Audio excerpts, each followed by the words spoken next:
All right, welcome, Jeremy, to the Be the One podcast. Thank you for being here today. Yeah, thank you for having me. It's great to be in this new space. Yeah, I know, because this is your second time on the podcast, Right. but this one feels so much more official. Yeah, absolutely. Absolutely. That last year we were still figuring things out. Now we have a system.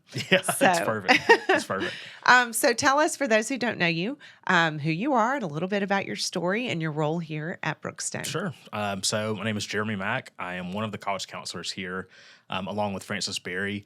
I actually graduated from Brookstone in 2013. So this year, homecoming was extra special for me because I had my class reunion. Oh, my goodness. That's So right.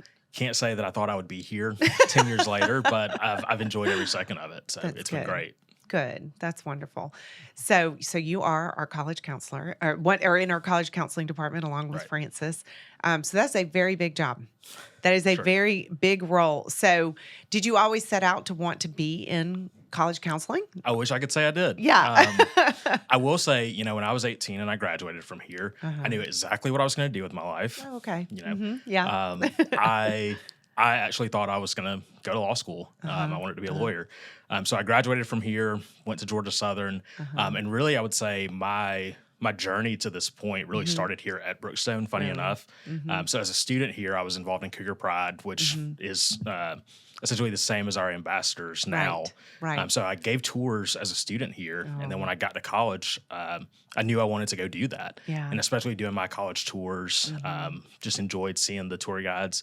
So that's really how I got started in this whole admissions world. I gave so many tours that our advisor basically said to me one day, you were in this building way too much to not be getting paid. So we've got to find a student assistant position for you. That's great. So all of a sudden I was a student assistant in the admissions office, and just fell in love with the idea of working in college admissions.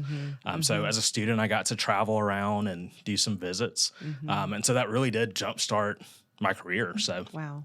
I did that at Georgia Southern. After I graduated, I actually came back to Columbus and worked at Columbus State as an admissions counselor. Okay.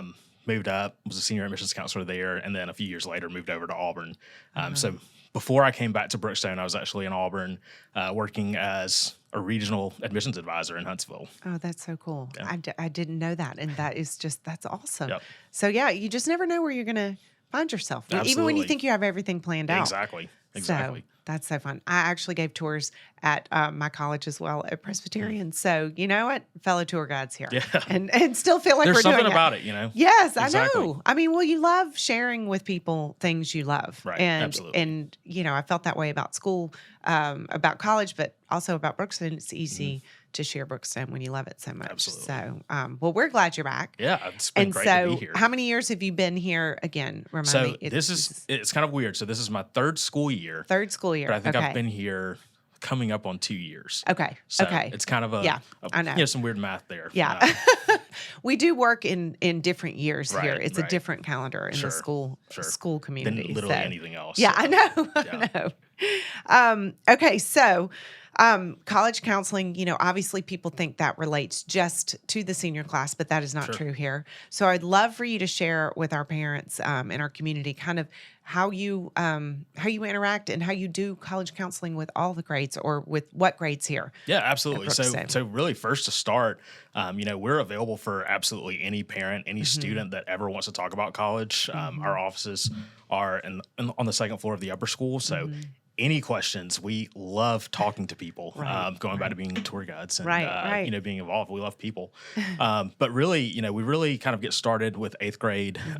We have them take the PSAT 8-9 in the fall, and then that's really just kind of the time where we start talking about college, right? Like, right. what is college? Why Right. do I need to go? Right. Should I go? Right. What do I want to Right. do? So that's really where we start with those 8th graders. Freshman year, again, we're still having them take that PSAT 8-9. And really the point of that is just so that they are exposed to test questions. They're Right. exposed to that format Right. that later they're Right. gonna, when they take that test and the stakes are a little bit higher, Right. they're prepared for it. They're more familiar with it. Right.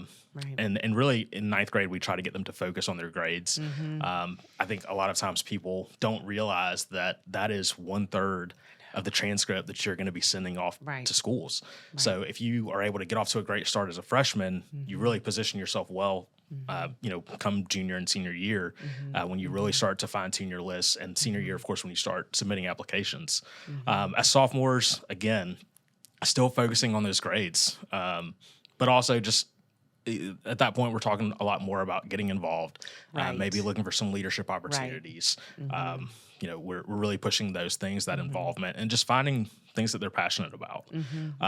10th graders will take the PSAT and MSQT, which that PSAT is actually super, super important as a junior, because that's how national merit scholars are determined. Right. So that kind of pushes us into junior year, where Right. again in the fall we're taking that test. We also have a parent meeting where we talk through, again, just everything that you need to know about college admissions, everything that you need to know about what should I be doing now, Right. What's coming up, Right. because in the spring we actually meet with each student and their parents individually. The juniors. As a junior, yes. So we meet with them, and it's, what schools are you thinking about? Right. What do you think you Right. want to major in? Right. Just trying to find those things that they've kind of started to identify, or maybe they need help figuring out Right. exactly what it is that they are looking for. Right. Right. So, what would you tell parents? I'm just diving into one particular question. Would you tell parents or students, is it better to be involved in a whole lot of things, or is it better to pick a few things and kind of go deep? Yeah, I think it's great to find those things that you're really passionate about. Schools don't want to see just a laundry list of Right. 30 clubs that you've been involved in. They want to see Right. what you really care about. Right. So, they want to know how you spend your time when you have just free time to do whatever it is that you want to do. They want to know what those things are. So I would say really find those passions and really dive deep in those things. So, what about test prep? You mentioned and I'm going all over the place. So, all the PSATs that we do Yeah. here, but are those things that as 8th, 9th, and 10th graders you should be prepping for, or is that kind of more to take as a baseline and then the test prep happens later? Yeah, so really we really recommend that the official test prep kind of start a little bit later. But really, I think our teachers do a great job of kind of working some of that test prep into their curriculums. Agree. The biggest thing is, honestly, if you just go to school and do your homework, you're going to be in pretty good shape. It's just that simple sometimes. Honestly, it really is. It's amazing. I'll see, I always get the scores back and I'll look at them.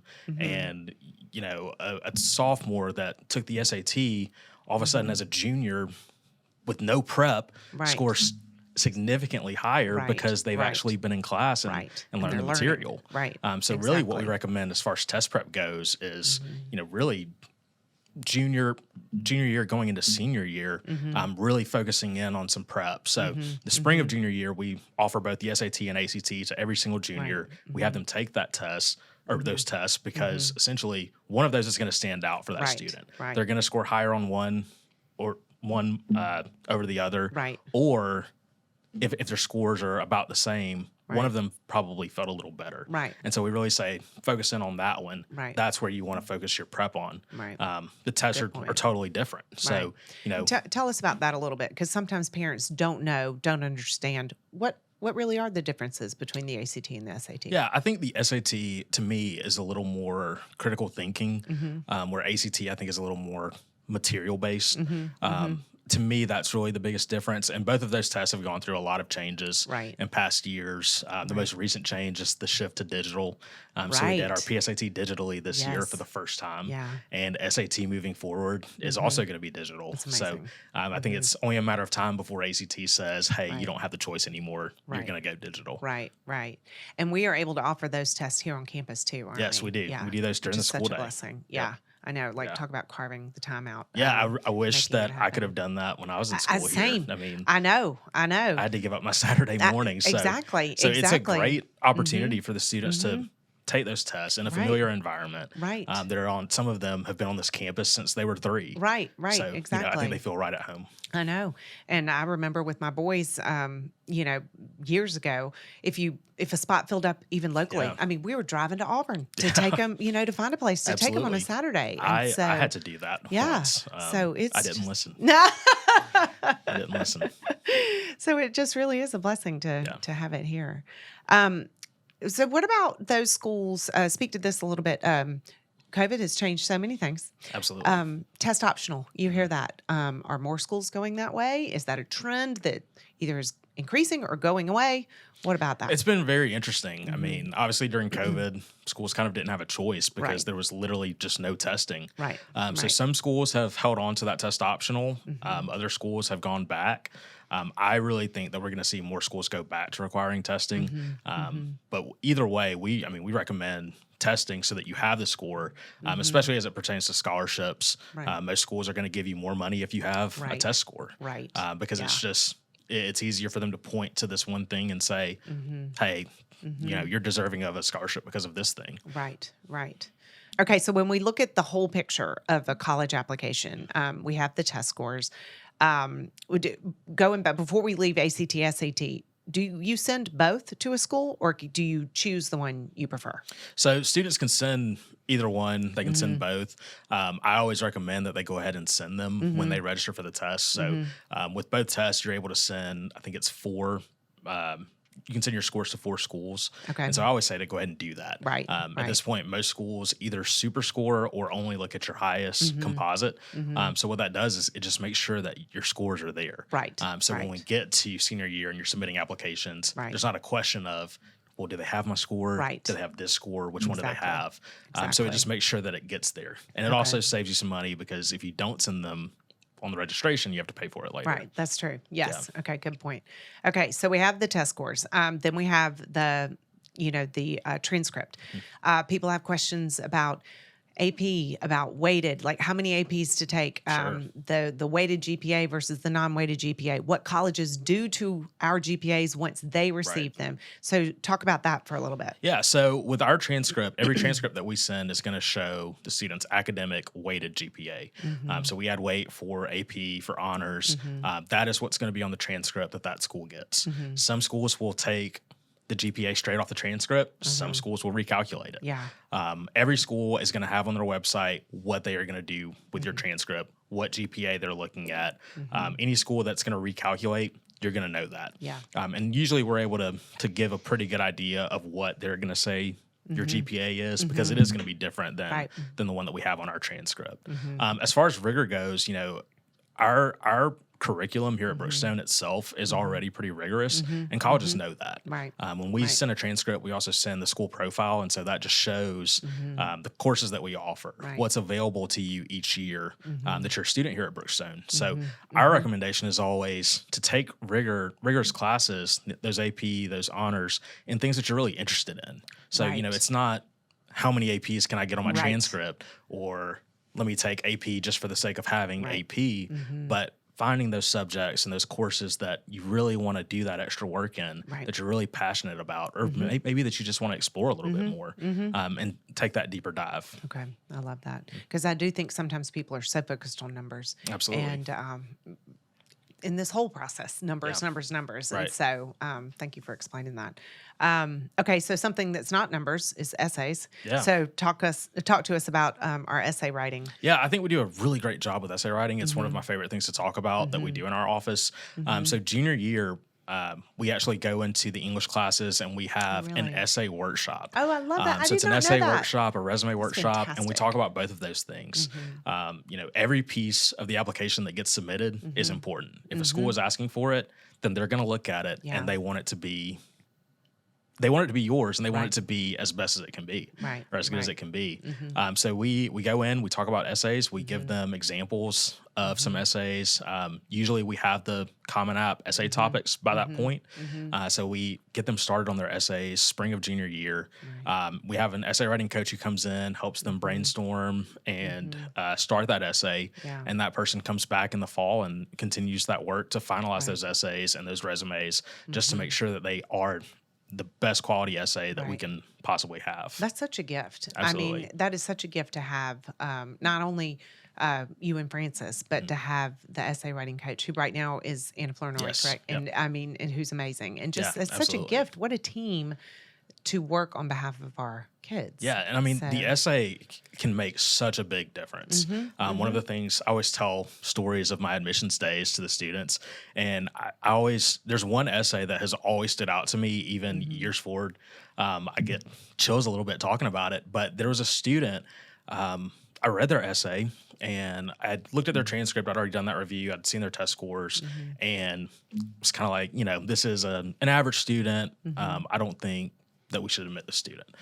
There's, they're not bad, but they don't fit our applicant pool this year. Right, right. But as I read that essay, all of a sudden it was about how they had moved to the country just a couple years before.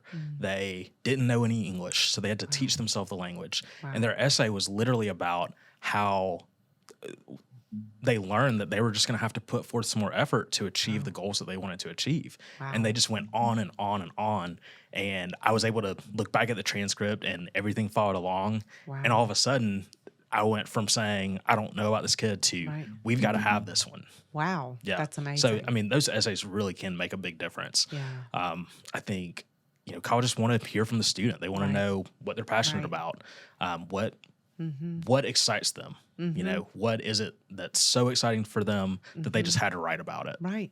And I feel like that may be not just one of, but maybe the best way for a student to differentiate themselves Absolutely. and to really stand out is through these essays. Right. I mean, GPAs and test scores, those are numbers, and those are things that don't tell a whole story. They tell a little piece, but that essay is really a place where you can open up and let them see exactly who you are.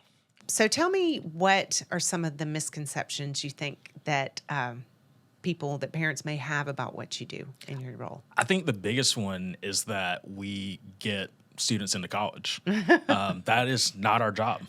We can't. We literally cannot. Students get into college based on the work that they do, based on their transcript, based on their test scores, based on their resume, their essay. They do the hard work in that. What we're here for is to advise them through that process and to help make sure that they're doing all the things that they need to do to put themselves in the best position. But they have to do the work, and they get themselves into school. That is just great. I love that. So college admissions is it's just so competitive these days. And as we were talking about even before we got started, the stress that it can cause parents and students. So if you could pick one thing, 5 things that you would want to tell parents, you'd want to tell students, what would you tell them? What would you tell us? I think number one, we've got your back. We're on your side. We're a team. We really are. Francis and I are a team. Yes. And every student that comes into our office, we're on your team. Right. We're going to walk you through this thing, and we're going to get you where you need to be. I think the biggest thing is, I think it really goes back to freshman year and just really focusing and being intentional on putting yourself in the best position possible. And that goes back to the grades. I think the biggest thing that I see with grades is a lot of times as freshmen, sometimes we forget to turn things in. And that really hurts us, and you don't think about that one assignment that you didn't do affecting you later, but all of a sudden you have 5 and 10 assignments that you didn't do. And that changes your options quite a bit. So I think it's important to have those conversations early, to talk about college, talk about maybe what schools we're going to look at, what are we looking for, right? And just kind of continuing through that process and making sure that we're moving towards that goal. And I know you guys have colleges on campus all the time in the fall. I mean, how many schools do you think come here to Brookstone in the fall to meet with our kids? It's quite a bit. I don't even know the number for this year. I think, COVID has really hurt some of the admissions travel. So I feel like it's not all the way back yet. And I feel like across the board in higher ed, there's a lot of kind of turnover going on in admissions. But we do host those schools. Anytime a school wants to come and visit, we say, absolutely, we would love to have you. And we strongly encourage all of our students to go to those meetings, especially, junior years, but I mean, even sophomore year and freshman year. Those are always open to all of the students. So it's great to just go and, get to know the admissions rep that might be reading your application. Do they realize that? Do the students realize that the person they are meeting may be the one reading their application? I really hope so. We try to echo that all the time. That's crazy. Yeah. I mean, it can make a huge difference in terms of admissions, in terms of Right. scholarships. Right. You know, we at our, I guess it was our senior meeting at the beginning of the semester. I was telling a story because I love stories. I was telling a story of one of the last things that I did when I worked at Auburn was recommend a particular student for a scholarship because I had met with him like 20 times. I'd met his parents. We had this great relationship, and he had already committed to Auburn. And I was like, you know, this is a kid that needs that money. Let's get it to him. That's awesome. And so, And because you you know, had that relationship with Right, them. right. And that's not to say that, you know, the more you talk to your admissions counselor, the more likely it is that you're going to get a scholarship. Right, But it right. certainly can. And Right. it certainly can doesn't impact hurt. your admissions decision. Right. Right. And those people, I mean, they want to get to know you. They want to answer your questions. Right, That's right. why they do that job. That was my Right. favorite part of being in that position Yeah, was yeah. getting to know the students. And that's Yeah. really why I love being on this side of things, getting to see our students go through 4 years and watching them grow, watching them find those passions Right. that they just love. Right. So now that you are on this side, how are you able to advocate for our students in this admission process with your relationships with those in the college admissions world? I think Francis and I both have some great connections in the higher ed world. You know, one of my really good friends actually came to campus earlier this semester to talk to our faculty about writing letters of recommendation. He is assistant dean of admissions at a school, and so you know that was just huge to have someone like that come in and say, "This is what." You know, schools are really looking for when you Wow. write that letter of rec. That's awesome. So, you know, just that. And also just anytime they have questions, we're able to reach out to those people directly. Right. You know, so Right. I really just feel like, you know, everything that you need in terms of college counseling, I really feel like we're really doing. Yeah. I think that we have those connections. We have the Right. ability to reach out to those people and get the information that we need to Right. best position our students. Right. I love that. And that's one thing I think that sets Brookstone apart is that every single student Yeah. works with you guys in your office. It is not just for this few Right. or for the top 10%. Every single student gets the same attention from Absolutely. start to finish. Right. And every student's process, you know, starts the same. Right. We start with kind of those fundamental things, the transcript, the testing, but it becomes really individualized, right? Because if you're looking for a small school in the Midwest that offers this specific major, you know, we're going to help you find that. Right, But that's going to be a right. different process than the student who wants a large school in the South. Right, right, totally. And so, do you guys? I know you do, but explain how you help students say these are my reach schools, or these are my fallback schools, or these the ones, or this the one I'm really hoping for. But how do y'all help students devise Yeah. their list, if you will? So really, Naviance is our friend in that. So Naviance is our college software. It's how we do pretty much everything. It's how we send transcripts. It's where we keep track of all of our scores, all of our numbers, all of our applications, acceptances. So because we have all of that information in Naviance, we're able to pull that up and say, okay, here's your GPA, here's your test score, here's what the numbers say from past years, from students from Brookstone who've applied to that school. This is kind of where you fall in that. So the other thing is every school is going to have kind of a freshman profile. And so that's going to show that middle 50%. It's going to show their average GPA, that middle 50% for test scores. And so again, it's just kind of figuring out where do I fall in that? And then again, that's where we go back to the essay and the resume. Right. How can I make Right. myself stand out beyond that? Right, right. So, you know, we've talked about how you work with the students. So what about parents? Like if parents want to knock on your door and come ask you some questions, I mean, you're here for us too, right? Absolutely. Absolutely. I welcome that. Yeah. We both do. I have in the last week met with several parents actually, because this is a big process and it can be is. stressful. It is. And we understand that. And we really try to make it as stress-free as possible, right. but it's a big process. And that's why we are so intentional in Right. taking it one step at a time and going year by year and Right. saying, hey, right now, this is our focus. Right. And next year, this is what we're focusing on now. Right. But anytime parents have a question, you know, they can send us an email. They can stop by. Our Right. door is Right. literally always open. I tell people that all the time. The only way we won't meet with you is if we are literally meeting with someone else in that moment. In which case, we're going to say, hey, give me like 20 minutes and come back. Right, right. Well, I know as a parent. You weren't here when my three older ones went through, but I couldn't have done it without you guys. I mean, like I couldn't have done it. It was just such a blessing to have you guys walk my boys through the process, walk us as parents through the process, and because it is such a crazy competitive world these Yeah. days, and so it's not an easy job that you No. have, but I'm very grateful you do it very well. Yeah. We so, love it. We love it. Okay, so shifting, and we may go back to details because I'm all over the place, but you're an alum, Excuse me. which is fun. What do you love about being here at Brookstone now on this side of Yeah. things? It's been so interesting to be on this side because, as a student, I loved being here. And now as a faculty member, I love it even more, I think. I think my favorite thing has just been the people. Right. That's what I loved Right. before. And getting to work with some of my old teachers. Yeah. I mean, now Francis was my college counselor. Now all of a sudden we're colleagues and awesome. peers.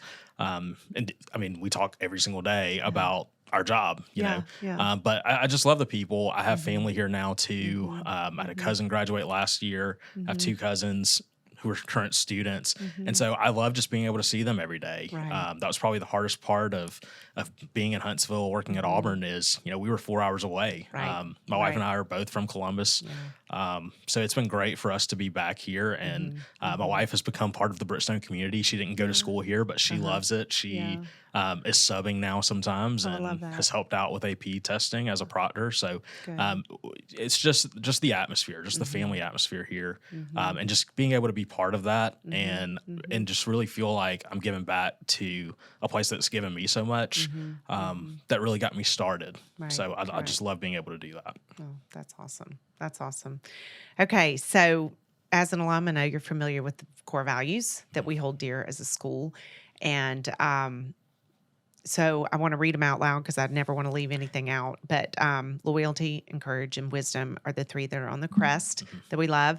And then through the years, and these are part of our mission statement: service, respect, and leadership. Honor, service, respect, and leadership have been added to that mission statement. And we love these values. We love what they mean, but what do they mean to you? And is there one in particular that's Sure. important? And leading off of that, you can answer all these at the same time. Why is it so important to teach our students these values? Yeah, I really think all of the core values really speak to character. I think one of the things that we do here, and I think that's why these are our core values and why they are part of our mission, is that we do try to teach those things to our students because those are things that are going to follow them everywhere. If you are a person of good character and you have these core values, that's going to make a difference in your college experience. That's going to help you there when you are, in a new environment by yourself, taking on the world. Right. It's going to follow you, and you're going to need to have that as a professional, and just beyond. So for me, I think the original three are probably the ones that speak the most to me, because I just feel like the other ones tie back into those three, and all of those just go to character. Yeah, it's so true. It's so true. So, as you see our students leaving here and hopefully taking all these values with them, what else, in addition to these values, is important for our students to graduate from here having the knowledge of or the skills? What's important? I think it's really important that students learn some independence. And I think with the freedom that we give our students here, I really feel like we prepare them for that independence that they're going to have in college. Right. I'll never forget my freshman year of college. I went to class at like 9 o'clock in the morning, and then I didn't have another class until 12 o'clock. And so I went back to my residence hall. And I was like, man, this is the free time they were talking about. Right. What am I supposed to do?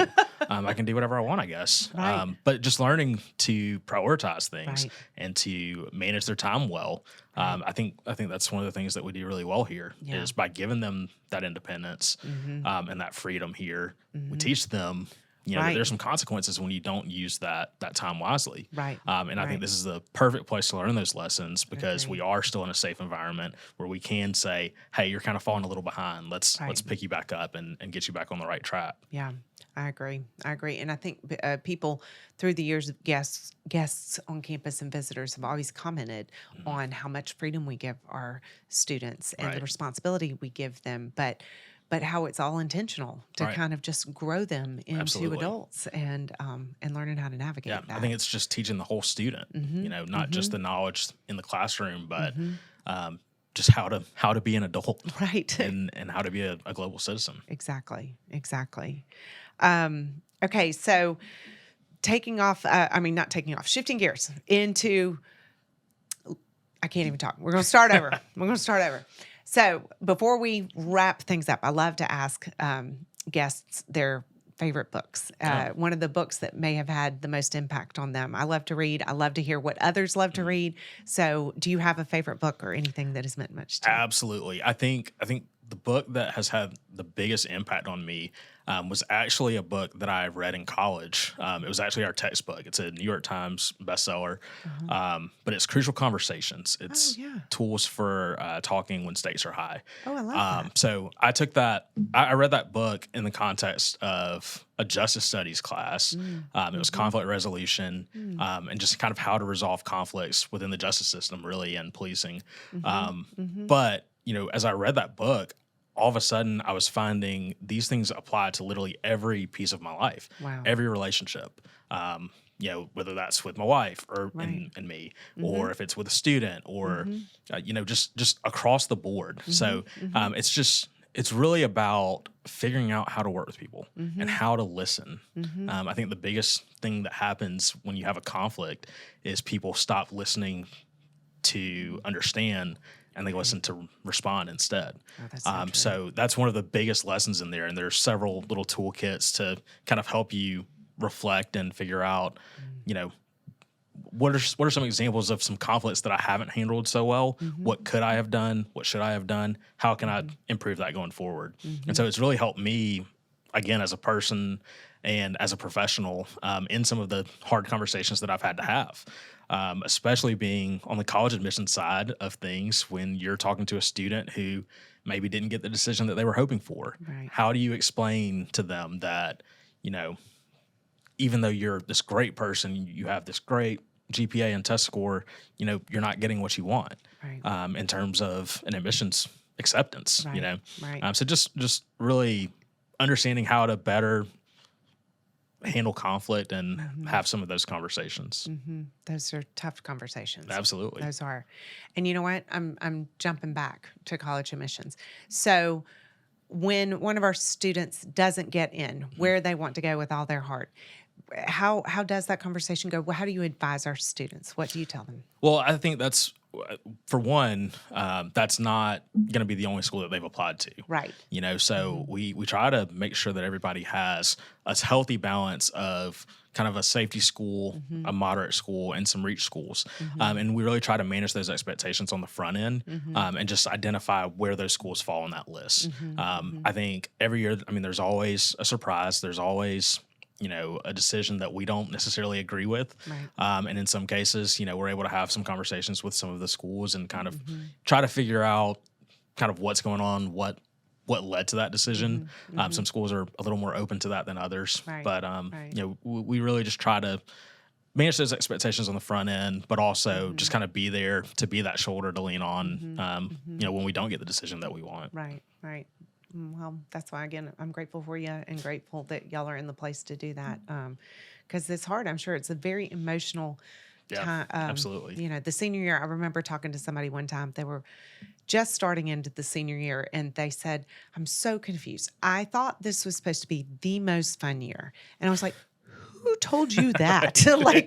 It's a busy most definitively. Yeah, it is busy It's and busy. it is stressful, and there are so many ups and downs to Right. it. Absolutely. So, so it's I'm grateful to have you guys in a partnership with us because it can be tough. Absolutely. Okay, so I also like to ask, and especially as an alum, if you could go back and tell our students some things, to give them some advice of things to not miss while they are Sure. here at Brookstone.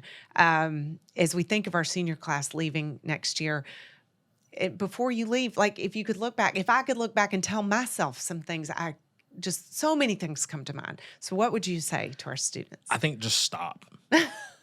Stop. Stop, look around, and just soak it in.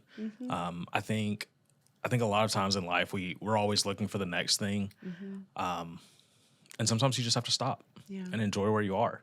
That was something that we talked about at our reunion actually a few weeks ago, is how great it was to be here as students and how fast 10 years goes by. Yes. I know. But you have these goals and these things that you want to do, and that's great. That's exciting. You need to do that. But you also have to take the time to stop yourself and really just appreciate where you are. Oh, it's so true. We so tend to live looking towards the next thing. And even in college, just Right. constantly, once I'm there, just can't wait to get there. And, but oh gosh, just enjoy it while you're here, Yeah, because, and absolutely. enjoy the people, Right. that you take for granted, these people that you're with every day, all Right. day. And then a year from now, it's not there anymore. You don't get to Yeah. see them on a daily basis. Right. And, you miss them. Absolutely. Absolutely. So, well, Jeremy, thank you so much for being here with Yeah, us today. thank you so much for And having me. I just, again, am grateful for you guys and for the work y'all are doing in an increasingly competitive environment, and how you advocate for our kids. So, so thank you so much. Thank you. So we'll have to have you back again for Yeah, a I'd third love time. to. Thank Anytime. you.